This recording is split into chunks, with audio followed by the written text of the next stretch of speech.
Hi అండి, welcome to day 25 of finance with family man. ఈరోజు మన ఫైనాన్షియల్ ప్లానింగ్లో ఒక స్మార్ట్ టిప్ గురించి డిస్కస్ చేద్దాం, విచ్ ఈస్ 3 గోల్స్ రూల్.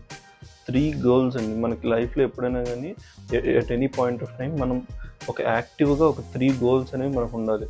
ఏంటంటే ఒక షార్ట్ టర్మ్ గోల్, ఒక మీడియం టర్మ్ గోల్, ఒక లాంగ్ టర్మ్ గోల్ అన్నట్టు సెట్ చేసుకోండి. ఇవి ఫిక్స్ చేసుకున్నారంటే మాత్రం మన ఫైనాన్షియల్ ప్లానింగ్ అనేది ఆల్మోస్ట్ సెట్ అయిపోయినట్టే.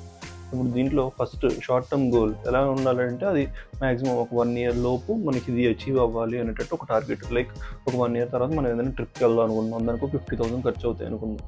సో అది మన షార్ట్ టర్మ్ గోల్ అనమాట. షార్ట్ టర్మ్ గోల్ అనేది ఈ 1 year లోపు మనం దాన్ని అచీవ్ చేసేటట్టుగా మన ఇన్వెస్ట్మెంట్స్ అనేవి మనం అలా సెట్ చేసుకోవాలి.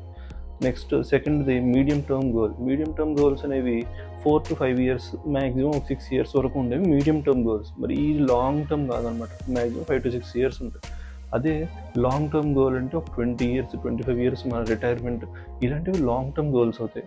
సో ఇలాంటివి ఏంటంటే మనం ఈ రూల్తో ఒక క్లారిటీ వస్తుందండి.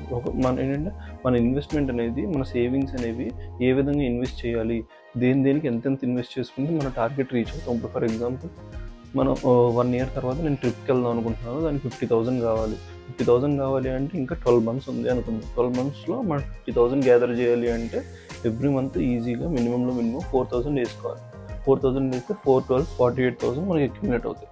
అలాగా దాన్ని బట్టి మనం దాని ఇన్వెస్ట్మెంట్స్ అనేవి అప్ డౌన్ చేసుకుని మన టార్గెట్ అనేది హిట్ అయ్యేటట్టుగా సెట్ చేసుకోవాలన్నమాట. సో ఎప్పుడు కూడా మనకు యాక్టివ్గా short term, medium term and long term goals అనేవి ఎప్పటికీ ఉండాలి.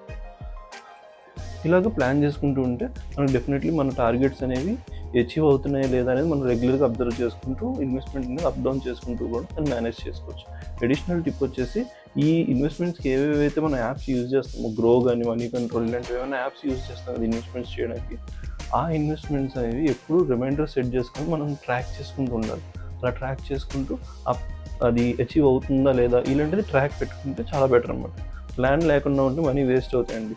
3 goal రూల్ అనేది మన ఫినాన్సెస్ అనేది సెక్యూర్ చేస్తుంది. ఓకే, డైలీ టిప్ కోసం సబ్స్క్రైబ్ చేయండి. రేపు ఫైనాన్షియల్లో మనం చేసే మిస్టేక్స్ గురించి డిస్కస్ చేద్దాం. మనీ స్మార్ట్ అవుదాం, మనల్ని మన ఫ్యామిలీని సెక్యూర్ చేద్దాం. బాయ్.